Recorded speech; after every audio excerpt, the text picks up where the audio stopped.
Hello, everyone. This is Nana Obey. Thank you for joining me on Endless.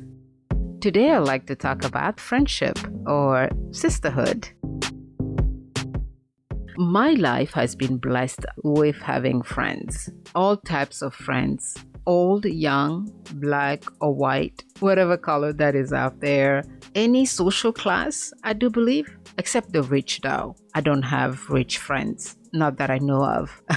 I haven't reached that level yet. Anyway, I have friends from all over the world. One of my very, very dear friends is from Malaysia. So I do have a Malaysian family. Now, talking about family, it is possible to build a wonderful and meaningful friendship with some of your relatives. As you get older, you realize even your mother becomes your best friend or your father becomes your confidant. So friendship is an ever-growing experience. It should be seen as a different type of relationship or connection. For example, sometimes the blood relationship seems so forced. You are around someone that you really don't want to be with, but you have to because it's a relative. When someone from the outside, you can decide to be with them or not.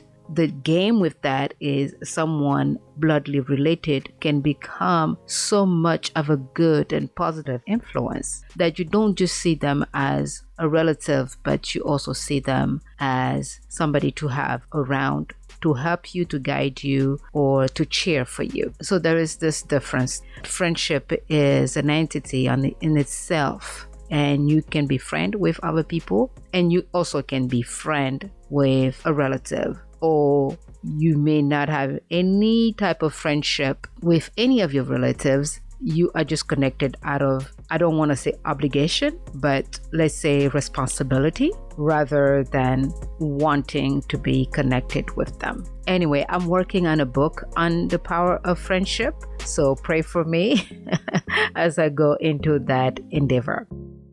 In this podcast, I wanted to touch on the wonderfulness of having good and true friends and the power of having that support.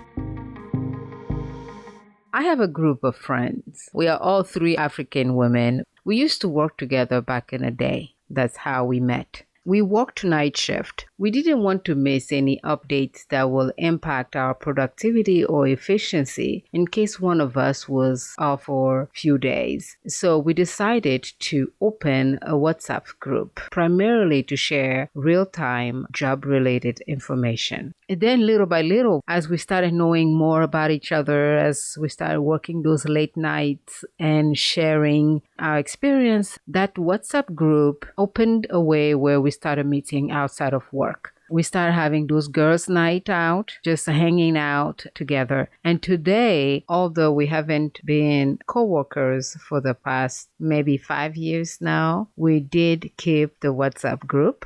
It has become a safe space for us to share, to talk, to cry, and anything in between. We use the platform and the meetups to keep each other accountable, to lift each other up, to inspire one another and encourage each other to pursue our dreams so that we can succeed. Because we know if one succeeds, everybody succeeds, our community succeeds, our families succeed. For the outside world or the non-African world, it may seem evident that we unite. They will say, oh, here are three African women, they're the same. But we are actually not. There are more to consider in that generalization. We are not the same. At the same time, we are the same. You see the difference? See, both ladies are from Cameroon. One of them is from the English part, the part closest to Nigeria. And the other one is from the Francophone part. We're talking about Yaoundé, Douala, geographic locations that have cultural similarities with Gabon and Congo and Chad, all those countries that have been occupied by the French power and probably still today. I myself am from Gabon.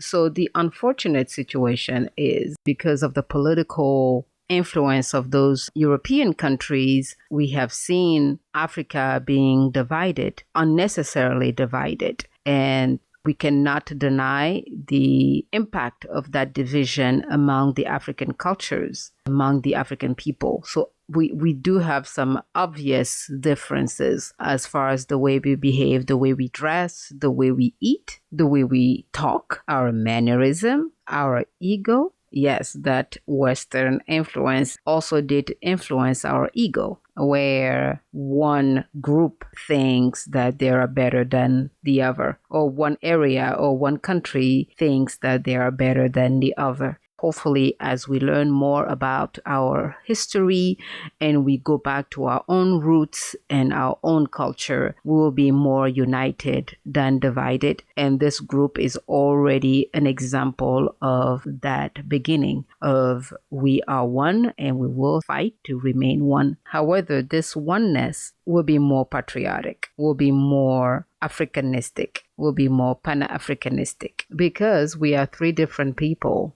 So already with the colonial influence, we cannot neglect and dismiss small differences between us. Though good or bad, they are present and we have to deal with that. Then we do have natural differences, which come from the way we grew up, our history, our different ethnic groups, the dialect that we speak. Were we raised in a Christian family, in a traditional family, our individual personalities? All of this is just to remind us that a friendship between people from the same village or people from the same city or the same country or the same continent or the same race, let alone the same gender, is not automatic. That friendship is not granted. I do have people from Gabon that I know here that we are not friends. We are acquaintances. We work for the community. We make sure that our community receives the help and the support and the resources needed. And that is the end of our interaction. So for someone just to assume that, oh,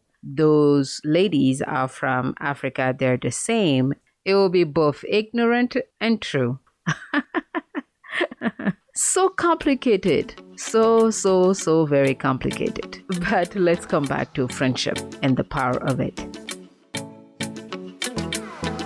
It is good to appreciate those solid connections that arise from meeting strangers.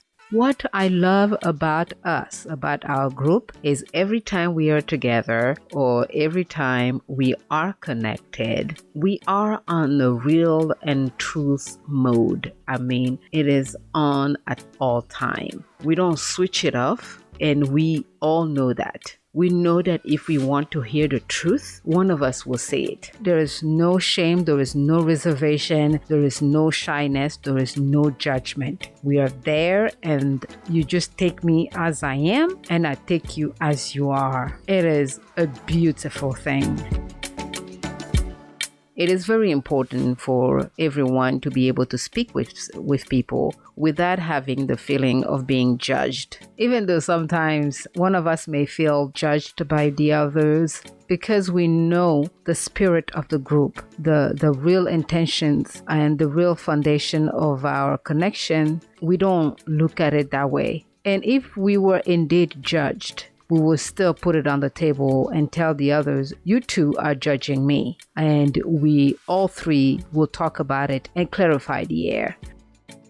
We are strong, independent immigrant women. We are. We kind of know where everybody stands on some main issues, yet the intrigue in our relationship is the occasional unexpected position that one of us might take on certain topics. So it's always interesting to discover each other every day. And it is wonderful. It is great because it doesn't make your relationship predictable, boring. It actually makes it very exciting. And it also makes us realize that we don't actually know the other person as much as we think we do. And it is good because in our previous podcast, we talked about growing and change. In the process of change, you discover so many things about you. As we are growing and changing on our own, we're also bringing those changes into our group. And the change in our personal mindset is also changing the mindset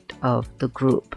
Another point to think about is that our friendship has not lived enough challenges, allowing it to utilize or dig out all the individual knowledge and experience that each one of us has. We have not experienced life enough as a group to use everything that we know so far. And knowing that and understanding that, let you know that there is still so much untapped potential within our team.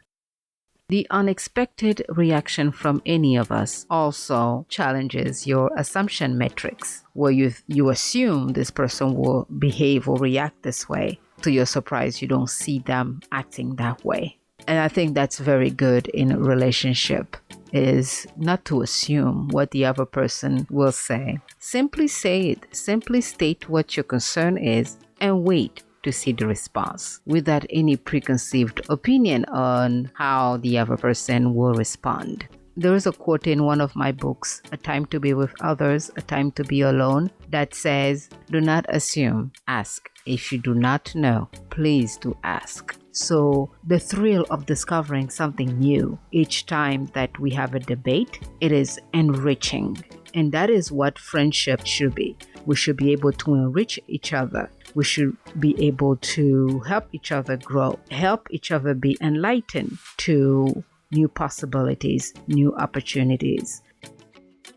If you already have that circle of sisters, please do the best you can to keep it, to cherish it, to nurture it. Because having this kind of relationships in your life not only brings stability and reassurance, it does also provide a sense of belonging, which is great for our self-esteem. It's healthy, it's therapeutic, and it is free because you don't have to go and talk to a professional. And not to dismiss the role of a professional doctor in counseling, though a professional doctor is not always available at the wee hours of the night for free. It is just to remind us that we really can save ourselves some headache by choosing the right people in our circle. That choice. We really do. We have the power to pick and choose who we want in our lives.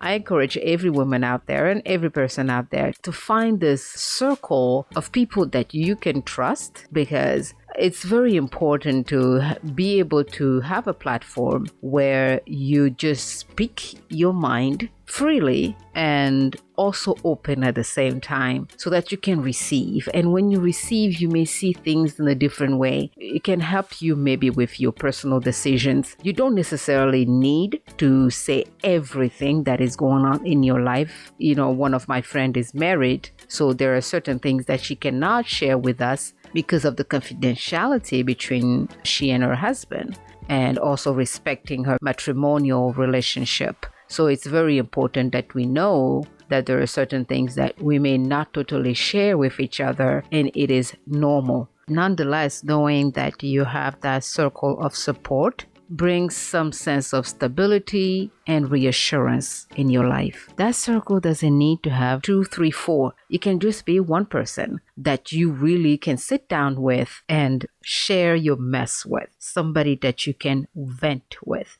Somebody that you know they will listen to you. They will really listen to you.